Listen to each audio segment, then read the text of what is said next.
Hello everyone. Praveen Chaudhary यानी कि आपके पीसी बाबा का आप सभी लोगों को तहे दिल से नमस्कार। कैसे हैं आप सभी लोग? आई होप कि एकदम बढ़िया होंगे, अच्छे से पढ़ाई वगैरह जो है वो आपकी यहाँ पे चल रही होगी। लेकिन आज का जो ये वीडियो है, इस वीडियो को बनाने के पीछे जो कारण है वो बहुत ही ज़्यादा खास है। तो क्यों ऐसा? अभी रिसेंटली एक स्टूडेंट से मेरी बात हो रही थी। आई वॉज आस्किंग कि कैसी क्या पढ़ाई चल रही है, कितना पढ़ लिया है, कितना नहीं पढ़ लिया है। देन ही सेड कि सर आई एम थिंकिंग कि मैं CS छोड़ दूँ, क्विट कर दूँ। मैंने कहा क्यों भाई साहब, क्या हो गया, क्या प्रॉब्लम आ गई? पेंडेमिक में कहीं आपको एंग्जाइटी वगैरह तो नहीं हो गई है? ही सेड कि नहीं सर, ऐसा कुछ हो नहीं है, लेकिन द पॉइंट इज कि मेरे सराउंडिंग में, मतलब मेरे पहचान में 2 कंपनी सेक्रेटरीज हैं और उन दोनों की सैलरी की बात अगर करूं तो एक की सैलरी 20,000 रुपीज़ की है और दूसरे की जो सैलरी है वो 22,000 रुपये की है। तो स्टूडेंट का सवाल ये था कि सर बोले, अगर इतने साल मेहनत करने के बाद और इतने अटेम्प्ट्स पे अटेम्प्ट देने के बाद अगर हमारी सैलरी 20 से 22,000 रुपये के आसपास रहेगी तो ऐसे केस में ये कोर्स करने का मतलब क्या आता है? तो ये एक स्टूडेंट का तो सवाल हो ही गया। बट अपार्ट फ्रॉम दैट काफ़ी जगहों पे बहुत सारे यूट्यूब वीडियोस के कमेंट्स वगैरह पे, मेरे खुद के जो वीडियोस है उनके ऊपर जो कमेंट्स वगैरह आए हैं उसमें भी बहुत जगह पे स्टूडेंट्स के, बाकी लोगों के कहीं ना कहीं मैंने ये कमेंट देखे हैं जिसमें कि ये क्लेम किया जाता है कि सर CS में उतना स्कोप नहीं है या उतने अच्छे पैकेजेस CS में नहीं मिल सकते जितने कि बाकी कोर्सेज में हमें मिलते हैं। तो आज का जो ये वीडियो है, इस वीडियो से आपका जो मिथ है उस मिथ को मैं यहां पे बर्स्ट करना चाहूंगा। और दूसरा, मेरे हिसाब से ये वीडियो जो है वो आपको मोटिवेट करेगा पढ़ाई करने के लिए। बराबर है? कुछ फैक्ट्स हैं जो कि यहां मैं आपसे शेयर करना चाहूंगा। और हाँ, एक बात और, इस बात से मैं बिल्कुल भी डिनाई नहीं करूंगा कि किसी की सैलरी, किसी CS की सैलरी 20 से 25,000 रुपए के आसपास नहीं हो सकती। बिल्कुल हो सकती है, लेकिन आज का जो ये वीडियो है, इस वीडियो में आपको यही चीज मैं बताने की कोशिश करूंगा कि कैसे आप इस 20 से 25,000 रुपए के ब्रैकेट से दूर रह सकते हैं, अपने आप को बचा के रख सकते हैं और आप अपने फ्यूचर का जो ग्रोथ है उसको ऊंचाइयों तक पहुंचा सकते हैं। एक बात एकदम क्लियर मैं आपको यहां पे बता दूं वीडियो को स्टार्ट करने के पहले, क्या कि सर ये जो 20-25,000 रुपए की बात की जा रही है, इससे अच्छा खासा, मतलब इसके आसपास का पैकेज जो है वो किसी स्टूडेंट को ट्रेनिंग करने का कंपनीज के अंदर मिल जा रहा है। देखिए आप ध्यान से, आपकी आंखों के सामने है ये टाटा कंपनी। नाम तो ऑब्वियस सी बात है कि आपने सुना ही होगा अच्छे तरीके से, ठीक है? बहुत पुरानी बात भी मैं यहां पे नहीं कर रहा हूं। 25 नवंबर 2019 का ये अपॉइंटमेंट लेटर है जिसमें कि स्टूडेंट जो है उसको यहां पे 15,000 रुपए पर मंथ, ध्यान से देख लीजिए, आपके सामने की बात है। सब्जेक्ट क्या है यहां पे? ट्रेनिंग। आर्टिकलशिप यहां पे करी जा रही है जिसमें 15,000 रुपए पर मंथ का स्टाइफंड, सैलरी नहीं बोला मैंने, क्या बोला? स्टाइफंड बोला। 15,000 रुपए पर मंथ का स्टाइफंड जो है वो यहां पे दिया जा रहा है। तो सोचिए कि अगर किसी ट्रेनी को इतना स्टाइफंड मिल रहा है तो क्या किसी CS को 20-25,000 रुपए की सैलरी ही मिलेगी? कुछ केसेस में ये पॉसिबल है और आपको इस पॉसिबिलिटी को दरकिनार करना है, इस पॉसिबिलिटी से ओवरकम करना है। कैसे करना है ये मैं आज आपको इस वीडियो के अंदर बताऊंगा। अपार्ट फ्रॉम दैट एक बात और मैं आपको बता दूं, क्या कि सर अगर मैं CS में हाईएस्ट सैलरी के बारे में बात करूं या फिर मैं ग्रोथ के बारे में बात करूं, then I will say that sky is the limit. Sir अभी फिलहाल 2019-2020 का जो एनुअल रिपोर्ट है रिलायंस कंपनी का, उस एनुअल रिपोर्ट को आप देखिएगा, उसमें जो रेम्यूनरेशन पे किया गया है KMP को, की मैनेजर पर्सोनल, ठीक है, जिसमें कि नीता मानी भी आती हैं और कंपनी का जो चीफ CS है वो भी है, दोनों की सैलरी जो है वो आपको बराबर मिलेगी और दोनों की सैलरी क्या है? करोड़्स में है। दोनों की सैलरी करोड़्स में, मतलब अगर एक कंपनी सेक्रेटरी की बात करूं तो जितना कि मालिक कमा रहा है, सैलरी के तौर की बात कर रहा हूं, ठीक है, जितनी सैलरी मालिक को वहां पे मिल रही है उसके बराबर की सैलरी जो है वो चीफ CS को मिल रही है। सर ये कैसे पॉसिबल है? सर ये कैसे पॉसिबल है कि किसी इंसान को सिर्फ 20 से 22,000 की सैलरी मिल रही है और ये कैसे पॉसिबल है कि किसी इंसान को करोड़ों की सैलरी जो है वो भी मिल रही है? इस वीडियो में इस पर्टिकुलर चीज को मैं क्लियर आपके सामने करूंगा और अगर आपको ये चीज पसंद आएगी तो प्लीज कमेंट सेक्शन में कमेंट करके जरूर बताइएगा और वीडियो को लाइक एंड शेयर तो करना ही करना है ताकि दूसरों का भी ये जो मिथ होगा, ये मिथ दूर हो जाए और सही रास्ता जो है वो उनको यहां पे मिल जाए। बराबर है? बहुत ध्यान से देखिए कि सर हमारा पैकेज क्या होगा, क्या नहीं होगा, हमारा करियर CS के अंदर सैलरी के पर्सपेक्टिव से क्या होगा, क्या नहीं होगा, ये 4 फैक्टर्स पे डिपेंड करता है। कितने फैक्टर्स पे? 4 फैक्टर्स पे। इन 4 फैक्टर्स में से 2 ये वाले जो फैक्टर्स हैं, इसे हम ये कह सकते हैं काइंड ऑफ कि आपका सोच, आपकी सोच टाइप ऑफ ये है, मतलब आपका सोचा हुआ ये फैक्टर है। क्या? कुछ बच्चे कहते हैं कि सर अगर मुझे एग्जीक्यूटिव में या फिर प्रोफेशनल में ऑल इंडिया रैंक आ गया ना, तो मुझे कंपनी कोई भी उठा के लेके चली जाएगी। स्टार्टिंग में 10 से 12 लाख का पैकेज रहेगा, फिर उसके बाद तो ग्रोथ ही ग्रोथ होगी। फिर बोले 50 लाख, 60 लाख, 2 करोड़, 5 करोड़, 10 करोड़, 20 करोड़ मेरे बुढ़ापे तक बोले मैं कमाऊंगा पर एनएम के हिसाब से।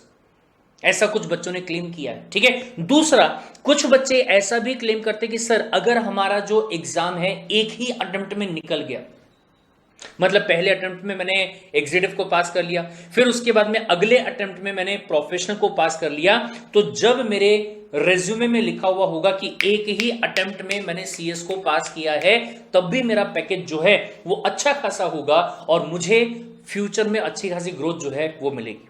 मैं आपसे कहना चाहूंगा कि अगर आपका यह कहना है कि इन 2 चीजों की वजह से आपका इनिशियल पैकेज अच्छा खासा होगा, तो इस बात से मैं कतई ही डिनाई नहीं करूंगा। लेकिन अगर आप यह कहना चाहते हैं कि इन 2 पॉइंट्स की वजह से आपकी ग्रोथ अच्छी खासी होगी, तो इस पॉइंट से मैं थोड़ा सा डिफर करना चाहूंगा। बहुत ध्यान से सुनिएगा, और यह बात बहुत इंपॉर्टेंट वाली बात है, खास करके आज की जनरेशन वालों के लिए। सर क्यों ऐसा? रीजन बिंग कि आज की जो जनरेशन है उनका ये सोचना होता है कि सर एक बार कैसे तो भी करके मेरे पास में डिग्री आ जाए, मुझे ना सिर्फ आप ये बता दो कि इंपॉर्टेंट वाले क्वेश्चन कौन से हैं, इंपॉर्टेंट वाले चैप्टर कौन से हैं, सर एबीसी एनालिसिस करके मुझे दे दो जिसमें से इंपॉर्टेंट चैप्टर्स को मैं पढ़ के चले जाऊंगा, कैसे तो भी करके मैं डिग्री अपने पास में लेके आ जाऊंगा, और फिर उसके बाद में नॉलेज और एक्सपीरियंस जो है वो बोले मैं आगे खुद संभाल लूं। अगर आप ऐसा सोचते हैं और ऐसी सोच के साथ में भले ही आपने ऑल इंडिया रैंक लेके आ गए होंगे या फिर मिनिमम अटेम्प्ट्स में आपने अपना सीएस को पास कर लिया होगा, तो आपको इनिशियल पैकेज शायद अच्छा मिल जाए, लेकिन ग्रोथ आपकी नहीं हो पाएगी अगर आपके पास में प्रॉपर नॉलेज नहीं है एंड प्रॉपर प्रैक्टिकल एक्सपीरियंस नहीं है। Sir very very very much important. देखिए ध्यान से, क्या कह रहा हूं मैं आपको? मैं ये कह रहा हूं कि बच्चे आज के टाइम पे, मैक्सिमम बच्चे, बहुत सारे बच्चे, इतने सारे बच्चे मुझे मैसेज करते हैं, इतने सारे बच्चे फोन पे मुझे ये कहते हैं कि सर प्लीज इंपॉर्टेंट चैप्टर्स बता दीजिए, सर प्लीज एबीसी एनालिसिस कर दीजिए, इंपॉर्टेंट क्वेश्चंस बता दीजिए, सिर्फ वही क्वेश्चंस को मैं पढ़ के जाऊंगा और मुझे बस पास होना है। राइट? मतलब ये कि नॉलेज लेने के बारे में सोचते ही नहीं है, कंसेप्ट को क्लियर करने के बारे में सोचते ही नहीं है। अब मुझे एक बात बताइए कि हमारे सिलेबस में अगर बात की जाए तो क्या मैथमेटिक्स दिया हुआ है, क्या ट्रिग्नोमेट्री दिया हुआ है? Answer is no. सर अगर मैं मैथमेटिक्स की बात करूं, ट्रिग्नोमेट्री की बात करूं, तो शायद वो हमारे प्रैक्टिकल लाइफ में उतनी काम नहीं आती, लेकिन जो कंटेंट हम लोग यहां पढ़ रहे हैं, that is a company law, taxation law, बराबर है, economic law, commercial law, general law, business law, sir ये सारी की सारी चीजें हमारी लाइफ में, एक कंपनी सेक्रेटरी की लाइफ में, रोजमर्रा की लाइफ में यूज होने वाली चीज है। और उसको ही अगर आपने जस्ट रट्टा मार के अगर कंप्लीट कर लिया तो क्या उससे आपका फायदा होगा? बिल्कुल भी नहीं होगा साहब। क्या उसके बेसिस पे आप ये सोच सकते हैं कि आपका ग्रोथ हो जाए? बिल्कुल भी ऐसा नहीं होगा। राइट? तो सर क्या कहना चाहते हो? क्या आप ये कहना चाहते हो कि जितने भी हमारे सब्जेक्ट हैं एग्जीक्यूटिव के अंदर 8 सब्जेक्ट, प्रोफेशनल के अंदर 9 सब्जेक्ट, तो क्या हमें पूरे 9 सब्जेक्ट के अंदर थोरो नॉलेज होना चाहिए, इन डेप्थ नॉलेज होना चाहिए? नहीं, मैं ऐसा तो नहीं कहना चाहूंगा। ये शायद पॉसिबल भी नहीं होगा कि हर एक सब्जेक्ट का आपके पास में थोरो नॉलेज रहे, लेकिन कम से कम 1 या 2 सब्जेक्ट आपका ऐसा होना चाहिए जिससे आपको बेइंतहा मोहब्बत हो, जिसमें आप एकदम घुस जाओ और उसमें इतने सवाल कुरेद डालो कि आप उस सब्जेक्ट के एकदम एक्सपर्ट बन जाओ। सो फॉर एग्जांपल अगर मैं हमारे कोर्स के बारे में बात करूं तो कंपनी लॉ और दूसरा सिक्योरिटीज लॉ, ये 2 ऐसे लॉज हैं जिसमें हम यूजुअली अपना काम करते हैं, बराबर है। तो कम से कम ये 2 लॉज के बारे में आपको इन डेप्थ स्टडी जो है वो करनी चाहिए, राइट? जिसमें आपको सवाल पूछने चाहिए अपने आप से, अपने टीचर से कि सर इसमें ये ऐसा क्यों है, वैसा क्यों नहीं दिया गया, सर इसमें ऐसा क्यों है कि सेक्शंस के लिए एक्ट में दिया गया है और रूल्स अलग से बना के दिए गए हैं, शेड्यूल को अलग से बना के दिया गया है, क्यों, वाई? कोई पूछता ही नहीं है, सिंपली ये कहते हैं कि सर बस बता दो फटाफट फटाफट फटाफट कि हाँ इसका मतलब ये होता है, इसका मतलब ये होता है, इसका मतलब ये होता है, इसका मतलब ये होता है। अपना दिमाग यूज वहां पे कर ही नहीं रहे। जब तक आप थॉरो स्टडी नहीं करोगे, जब तक आप अपने नॉलेज को गेन नहीं करोगे, जब तक आप एक्सपर्टीज हासिल नहीं करोगे कुछ सब्जेक्ट्स के अंदर, तब तक मैं आपसे कहूंगा कि शायद इनिशियल पैकेज आपका अच्छा हो जाए, लेकिन ग्रोथ आप अचीव कर पाओगे क्या, इस बात का बहुत बड़ा डाउट है, बहुत बड़ा डायलेमा है। Are you getting the point? अगर आप ये चाहते हैं कि आपका इनिशियल पैकेज, अब ये भी ध्यान से सुनिएगा सर, 20,000 सैलरी पर मंथ किसकी रही होगी? ऐसे बंदे की जिसको नॉलेज बिल्कुल भी नहीं है, मतलब है डिग्री है उस बंदे के पास में सीएस की, या कोई भी डिग्री है उस बंदे के पास में, लेकिन नॉलेज नहीं है। तो मुझे एक बात बताइए कि क्या एक सीएस को अपॉइंट करना कंपनी के लिए सीएसआर एक्टिविटी है क्या? नहीं, इट इज नॉट। कब आपको अपॉइंट किया जाएगा या कब आपको अच्छा पैकेज दिया जाएगा? जब आप कंपनी का बेनिफिट करवाएंगे। सीधी बात, नो बकवास। अगर किसी भी इंसान को आपसे इकोनॉमिक बेनिफिट हो रहा होगा तो वो आपको रिवॉर्ड देने की कोशिश करेगा, लेकिन अगर ऐसा कुछ नहीं हो रहा होगा तो नॉमिनल अमाउंट जो रहेगा वो आपको दिया जाएगा। As simple as that. Are you getting the point? अब सीधी सी बात है, आपके पास में डिग्री है, डिग्री होने की वजह से किसी कंपनी में आपको एंट्री जो है वो तो मिल गई, आपका इनिशियल पैकेज जो है वो तो स्टार्ट हो गया, लेकिन जब आपको नॉलेज ही नहीं है और आप सिर्फ क्लरिकल वाला काम वहां पे कर रहे हो, ये वाला फॉर्म जो है वो फाइल कर दिया, ठीक है, या फिर ये आपने बोर्ड मीटिंग के लिए आपने जो नोटिस है उसको आपने ड्राफ्ट कर दिया, एजेंडा आपने वहां पे ड्राफ्ट कर दिया कहीं से कॉपी पेस्ट करके, तो ऐसे केस में ग्रोथ होने का एक्सपेक्टेशन बिल्कुल भी मत रखिएगा। एकदम सीधी बात, नो बकवास। हाँ, लेकिन आप चाहते हैं कि आपके करियर के अंदर ग्रोथ आए, आपकी सैलरी जो है वो ऊंचाइयों को छुए। मैंने ऐसे भी लोग मेरे आसपास में देखे हैं, मैंने ऐसे भी लोग मेरे आसपास में देखे हैं जिन्होंने 20,000 रुपीज पर मंथ से इनकम शुरू करी थी। मैं आपको बता दूं, मेरी एक फ्रेंड है जिसकी एज, जब वो सीएस बनी थी तब उसकी एज थी 21 ईयर्स, ठीक है, आर्टिकल शिप वगैरह जो है सब कर लिया था। 21 साल की एज में सबसे पहली बात तो उसको सीएस की नौकरी ढूंढने में ना बहुत पापड़ बेलने पड़े थे। तकरीबन 1 साल उसका ऐसे ही वेस्ट हो गया था, उसको नौकरी नहीं मिली। फिर जब नौकरी उसको मिली तो starting package in the city of Indore, ठीक है, स्टार्टिंग पैकेज जो था it was only for rupees 18,000, 18,000 रुपए का पैकेज था। कंपनी का बार्गेनिंग पावर जो था वो अच्छा था कि आप तो कम एज के हैं, फिर उसके बाद में आप लड़की भी हैं, आपकी शादी हो जाएगी तो उसके बाद बोले आप चले जाएंगे, ठीक है। तो अब मजबूरी सी बात है भाई साहब कि जो मिल रहा है उसी को एक बार आप ग्रैब कर लीजिए। लेकिन जब एक बार इस बंदी ने कंपनी में ज्वाइनिंग किया, उसके बाद में just because of her skills, just because of her knowledge and just because of her practical experience, very very very much important, सब प्रैक्टिकल एक्सपीरियंस जो कि आपको आता है किस चीज से? आर्टिकलशिप करने से।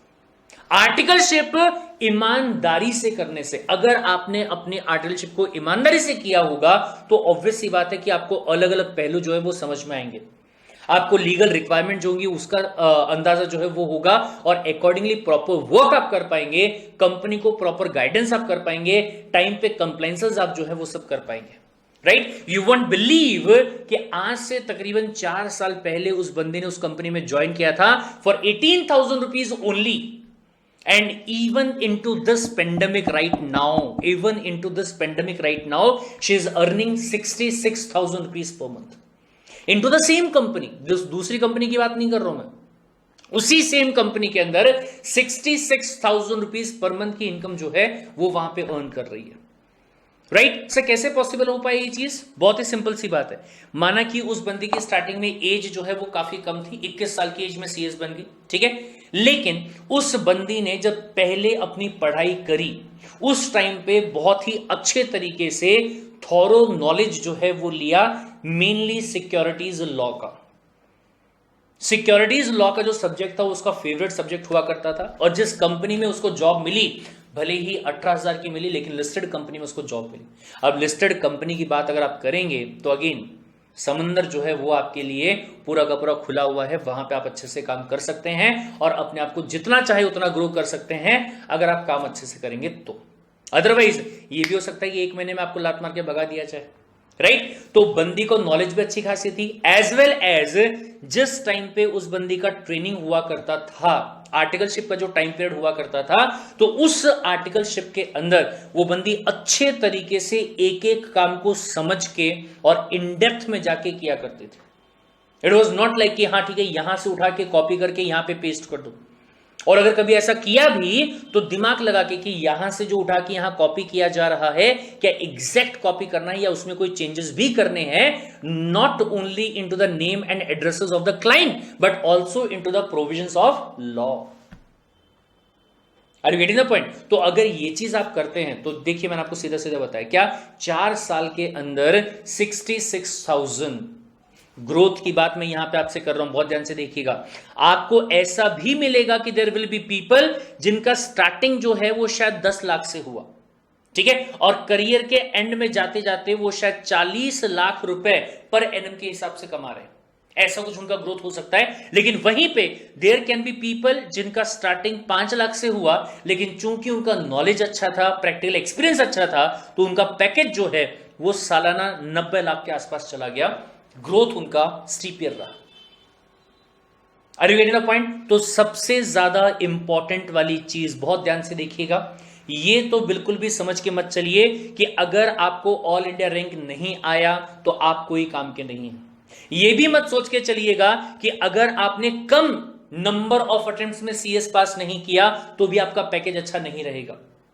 सर अगर ज्यादा अटेम्प्ट्स आपको लग रहे हैं जेन्युइनली, अगर आप पढ़ाई नहीं करते उसकी वजह से आपको अटेम्प्ट लग रहे हैं, कांट हेल्प इट आउट। लेकिन अगर आप पढ़ाई कर रहे हैं, आपको नॉलेज है, but because of some reason somehow आप फेल हो गए, फिर से आपने अटेम्प्ट दिया, फिर से आप फेल हो गए, फिर से आपने अटेम्प्ट दिया, फिर से आप फेल हो गए, बराबर है, तो उसमें नॉलेज जो है वो आपका कहीं ना कहीं बड़ा है, and I will say that you are more experience as compare to the person जिसके कम नंबर ऑफ अटेम्प्ट्स वहां पे लगे होंगे। एक बात ध्यान रखिएगा, very very very much important, कि सीएस की डिग्री आपने हासिल कर ली है, सिर्फ इतना करना आपको बहुत अच्छा पैकेज दिलवा पाएगा, इस बात की मैं गारंटी आपको नहीं देता। लेकिन हां, अगर आपके पास ये 2 चीजें हैं, गांठ बांध लीजिए इन दोनों चीजों को, पहला नॉलेज और दूसरा प्रैक्टिकल एक्सपीरियंस। नॉलेज कहां से आएगा? किताबों को पढ़ के आएगा। किताबों को पढ़ना सिर्फ इस हिसाब से नहीं है कि मुझे डिग्री मिल जाए, बल्कि इस हिसाब से पढ़ना है कि मुझे उस सब्जेक्ट से प्यार हो जाए, इश्क हो जाए, मोहब्बत हो जाए। और प्रैक्टिकल एक्सपीरियंस जब आपका आर्टिकलशिप करने का टाइम आएगा तो ऐसा नहीं होना चाहिए कि आर्टिकलशिप करने का टाइम आपका 10 से 6 के बीच का है। आप ऑफिस में जाते हैं 11 बजे, निकल जाते हैं 5 बजे, दोपहर में लंच 1 घंटे का होता है, आप 2-2 घंटे वहां पे लंच कर रहे हैं, या फिर ऐसे ही टाइम पास करना है। I have seen this type of people also, ठीक है। उससे शायद प्रिंसिपल आपका जो है थोड़ा बहुत उसका नुकसान होगा, लेकिन ज्यादा नुकसान आपका है क्योंकि काम सीखने को नहीं मिला। वहीं पे मैंने ऐसे भी लोग देखे हैं जिनका ऑफिस टाइमिंग आर्टिकलशिप में 10 से लेके शाम को 6 तक है, लेकिन बंदा सुबह 8 बजे ऑफिस में आके बैठ जाता है, सुबह 8 बजे ऑफिस में आके बैठ जाता है और रात को 8 बजे, 9 बजे, 10 बजे, 11 बजे तक जाता है। You won't believe, there was a person जिसको एक जगह पे आर्टिकलशिप मिली। अब कहां आर्टिकलशिप मिली वो तो मैं आपको नहीं बताऊंगा, किसी और का नाम लेना मतलब नहीं आता है, लेकिन उस बंदे को जो इनिशियल काम दिया गया that was only of scanning. उससे कहा गया कि आपको डॉक्यूमेंट क्या करने हैं, स्कैन करने हैं, उसको पीडीएफ में कन्वर्ट करना है, ये वाला काम उसको दिया गया। उसने कहा कोई बात नहीं, ऐसा मैं कर देता हूं, राइट। बहुत ध्यान से देखिएगा, इसका मैं आपको चीज बताता हूं कि जहां इसने अपने आप को लगाया, मतलब जहां आर्टिकलशिप शुरू की, that was a CS firm, right, लेकिन उसका एक सीए फर्म के साथ में एसोसिएशन था। जो सीए फर्म है वो हस्बैंड चलाता था, जो सीएस फर्म है वो उनकी वाइफ चलाती थी, बराबर है। अब सीएस फर्म में इन्होंने क्या किया, अपने आप को ज्वाइन किया। अब सीए फर्म से काफी सारा काम कंपनीज का इनकॉर्पोरेशन को लेके, बाकी चीजों को लेके उसके पास में आता था, ठीक है। तो बंदे ने पहले इस फर्म के अंदर काम करना शुरू किया, किससे? स्कैनिंग करने से। लेकिन यू वोंट बिलीव कि जब तक उसका आर्टिकलशिप कंप्लीट हुआ, वो एक ऐसा बंदा था जो कि इस फर्म के अंदर भी राइट हैंड था और इस फर्म के अंदर भी राइट हैंड था। मतलब वो बंदे को सीएस फर्म का काम भी अच्छे से जमता था और सीए फर्म का जो काम है वो भी अच्छे से जमता था। जब जब उसके पास में अपॉर्चुनिटी आई, बाकी जो आर्टिकल थे 6 बजे बोलते थे सर हम जा रहे हैं, ये बोलता था कोई काम है तो मुझे बताओ, मैं बैठ के कर देता हूं। रात को 8-9 बजे तक बैठ के ये बंदा काम को करता था, और इतना अच्छा नॉलेज इस बंदे के पास आ गया कि इसी फर्म इंडिविजुअल पर्सन की फर्म की बात कर रहा हूं मैं यहां पे, ठीक है, इसी फर्म ने उस बंदे को महीने के 50,000 रुपीज का ऑफर जो है वो दिया, बट ही सेड कि सॉरी सर, मैं फर्म में काम नहीं करना चाहता, ना ही मैं खुद की फर्म चालू करना चाहता हूं, मैं तो कंपनी में जॉब करना चाहता हूं। और उसने किसी दूसरी कंपनी को जाके क्या कर लिया, ज्वाइन कर लिया। Got the point. तो बहुत सिंपल सी बात है कि अगर आप ऐसा सोच रहे होंगे कि आपका भी पैकेज 20,000 रुपीज पर मंथ के आसपास का होगा, तो मेरी तरफ से आपको मैसेज एकदम क्लियर है। क्या डिपेंड करता है कि आज आप क्या कर रहे हो। अगर आज के टाइम पे आपका सोचना सिर्फ ये है कि मैं सीएस की डिग्री हासिल कर लूं, तो आप झूठ नहीं बोल रहे, यू आर राइट। लेकिन अगर आज के डेट में आपका टारगेट ये है कि मैं सीएस की डिग्री हासिल करने के साथ साथ नॉलेज को ग्रैब करूंगा, और नॉलेज के अलावा मैं प्रैक्टिकल एक्सपीरियंस जो है उसको भी अच्छे तरीके से इनकलकेट करूंगा, then let me tell you one thing कि आप कंपनी सेक्रेटरी कोर्स करने के बाद कभी पछताएंगे नहीं, बल्कि बहुत अच्छी खासी सैलरी इनिशियल स्टेज पे एज वेल एज फ्यूचर में भी आप पाएंगे। ग्रोथ आपका बहुत ही अच्छा रहेगा। Understood the point? That's it. ये इंपॉर्टेंट बात मुझे आप लोगों से बतानी थी ताकि आप अपनी पढ़ाई जो है वो अच्छे तरीके से करें, मोटिवेटेड होके, और अपने आप को पूरी तरीके से अपनी पढ़ाई में झोंक दे, और आर्टिकलशिप के अंदर भी आप ईमानदारी से काम करें। Got the point? That's it. मिलते हैं किसी और वीडियो में। Till then take care, bye bye.